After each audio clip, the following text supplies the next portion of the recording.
ओम शांति। 26 सितंबर 2023 मुरली की मुख्य बातें। प्यार का सागर, ज्ञान का सागर, पतित पावन एक परमात्मा की ही महिमा है, किसी साधु संत की ये महिमा हो नहीं सकती। ईश्वर में ज्ञान है। ईश्वर में ज्ञान है सृष्टि के आदि मध्य अंत का। ईश्वर ही सृष्टि को रचते हैं, इसलिए उनको रचना का ज्ञान है। रचता कहते हैं तो जरूर रची हुई सृष्टि है, तब तो कहते हैं ना। रचता को बाप कहा जाता है, बहन भाई को रचता नहीं कहेंगे। शिव बाबा का बर्थ प्लेस है भारत। सभी का उद्धार करने वाला एक ही बाप है। जब मनुष्य बहुत दुखी हो जाते हैं, मेरा पाठ ही उस समय का है, इसलिए मेरा नाम ही है दुख हरता, सुख करता, सर्व का शांति दाता, सुखदाता। हमारे दो पिता होते, लौकिक पिता और पारलौकिक पिता। लौकिक पिता को याद करना देह अभिमान है, क्योंकि देह को देने वाली की स्मृति है। पारलौकिक पिता तो याद करना आत्मा और परमात्मा अभिमानी हो गए, क्योंकि रूहानी आत्मिक स्मृति। लौकिक संबंध को देख पारलौकिक बाप को भूल जाते हैं, इसलिए बाबा कहते हैं उठते बैठते बाप को याद करने की प्रैक्टिस करो। लौकिक बाप से तो जन्म जन्मांतर वर्षा लेते आए, अभी फिर पारलौकिक बाप से वर्षा लो। जिस वैकुंठ को याद करते हो उसका वर्षा बाप से आकर लो। तुम जानते हो हम बाबा के साथ सबको शांति का दान देते हैं। जितना याद में रहेंगे उतना औरों को दान देते रहेंगे। आत्मा सो परमात्मा कहना रोंग है। एक आत्मा के साथ लगता है महान आत्मा, पुण्य आत्मा, पाप आत्मा कहा जाता है, कभी भी महान परमात्मा नहीं कहा जाता। दो, जब कोई शरीर छोड़ता है तो उसकी आत्मा निकल गई ऐसे कहा को जाता है, ना कि उसकी परमात्मा निकल गई ऐसे। तीन, आत्मा जन्म मरण में आती है, परमात्मा नहीं आते। चार, आत्माएं और परमात्मा अलग रहे बहुकाल, ऐसे नहीं कहा जाता परमात्माएं और परमात्मा अलग रहे बहुकाल। पांच, आत्मा पाठ बजाते बजाते पतित बन जाते हो, बाप तो एवं हुसैन पावन है, उनमें कभी खाद नहीं पड़ती है। एवं पावन को ही बुलाते हैं, बाबा आओ हमको भी आप समान बनाओ। परमात्मा पिता द्वारा रची हुई सृष्टि में सिर्फ सुख ही सुख था, दुख का नमो निशान नहीं, उसमें रहते रहते ऐसी पुरानी हो गई है। सतयुगी सृष्टि कैसे थी शिव बाप बताते हैं। एक, सतयुग में 5 तत्व भी सतो प्रधान होते हैं। 2, वहां नेचुरल ब्यूटी रहती है।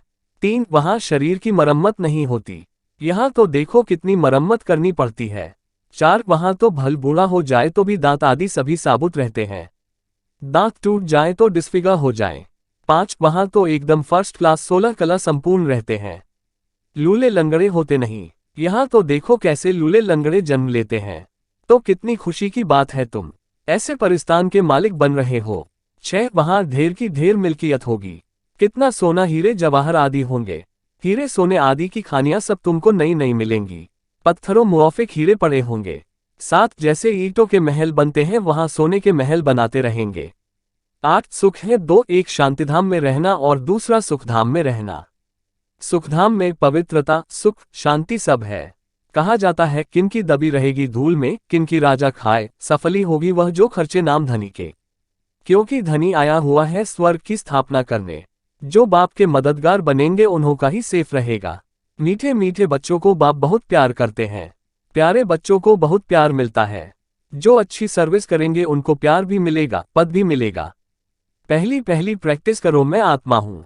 प्रैक्टिस, मैं हिम्मतवान आत्मा हूँ, मैंने ये शरीर धारण किया है, मेरे सारे संबंध एक शिव बाबा से हैं, मुझे आज सारा दिन सिर्फ और सिर्फ शिव बाबा याद है। मेरी मन किसी दैहिक संबंध, दैहिक वस्तु, दैहिक वैभव के चिंतन में नहीं समय गवाएगा। 1-2 से भी रूहानी बातें करते रहो, जिस्मानी देह अभिमान की बातें खत्म। मीठे मीठे सिकीलदे बच्चों प्रति माता पिता बाप दादा का याद, प्यार और गुड मॉर्निंग। रूहानी बाप की रूहानी बच्चों को नमस्ते। धारणा के लिए मुख्य सार। 1, बाप के साथ सारे विश्व को शांति का दान देना है। बाप समान दुख हरता सुख करता बनना है। 2, एक बाप से पूरा लय रखना है। आपस में देह अभिमान की बातें नहीं करनी है, रूहानी बातें ही करनी है। वरदान, हिम्मत के संकल्प द्वारा माया को हिम्मतहीन बनाने वाले हिम्मतवान आत्मा भाव। जो बच्चे एक बल एक भरोसे में रहते हैं, हिम्मत का संकल्प करते हैं कि हमें विजयी बनना ही है, तो हिम्मते बच्चे मद्दे बाप का सदा अनुभव होता है। हिम्मत से मदद के पात्र बन जाते हैं। हिम्मत के संकल्प के आगे माया हिम्मतहीन बन जाती है। जो कमजोर संकल्प करते कि पता नहीं होगा या नहीं, मैं कर सकूंगा या नहीं, ऐसे संकल्प ही माया का आह्वान करते हैं। इसलिए सदा उमंग उत्साह संपन्न हिम्मत के संकल्प करो, तब कहेंगे हिम्मतवान आत्मा। स्लोगन, निर्माण चित्त के तख्त पर बैठ जिम्मेवारी का ताज धारण करना ही श्रेष्ठता है। कृपया लाइक और सब्सक्राइब करें।